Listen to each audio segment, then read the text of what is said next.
I'm delighted to introduce Kai Keller, joining us from Spetzingen, I believe. Koblenz, but doesn't matter. Koblenz. As you can see, Kai is business development in Sales Europe at Notion Systems, and he will share not nozzle count alone, why we choose to integrate Skrona's EHD technology, which is a very interesting technology. Kai, you have 10 minutes. Feel free to start. The stage is yours. Okay, very good. Thank you very much, Christoph, for the introduction. Hello to everybody. And thanks for having me.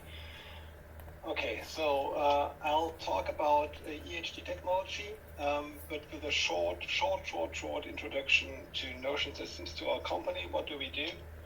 We build inkjet platforms for functional materials from laboratory to industrial production. For those who don't know that, now you know, we are making inkjet platforms.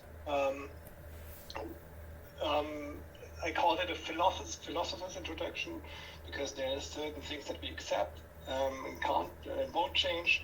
There are other things that we don't accept and want to change. Yeah, and what we accept is that electronic devices have to comply with strict standards.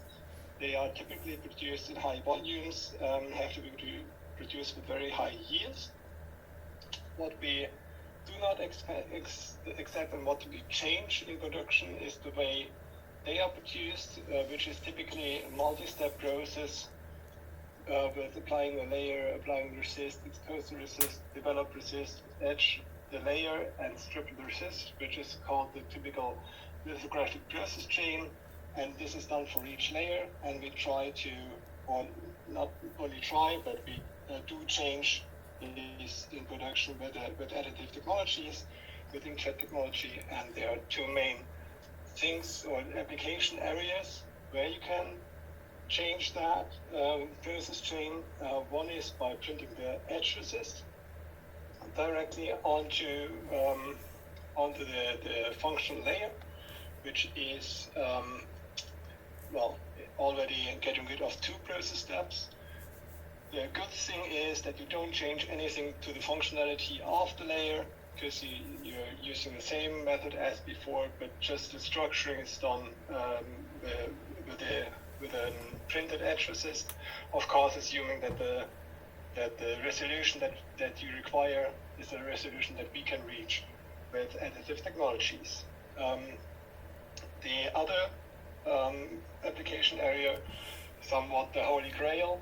There are some application examples where we already realized that, but which is printing the functionality directly. Of course, making the process much more efficient and getting rid of many different, in that case, 5 process steps. Just making one process step and then bringing the functionality directly into the device. We have done so in different application areas. We are printing color filters, PCB solder mask, optics, 3D optics, some semicon processes for resist processing, for nano imprint lithography, for AR/VR applications. There are some applications in power semiconductors and also in semiconductor and electronics packaging. So what you see over here is a 3D printed radar antenna.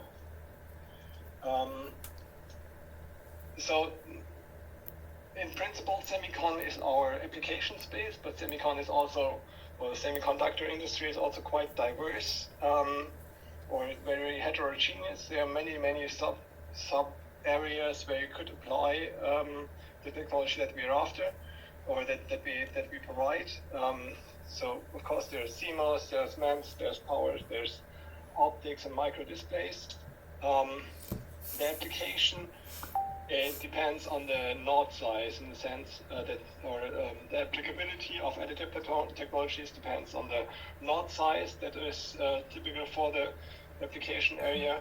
I'd say power is a natural go-to, whereas CMOS, where you have the 3 nanometer or 5 nanometer node sizes, is something that we can't supply into, because the resolutions are just not enough.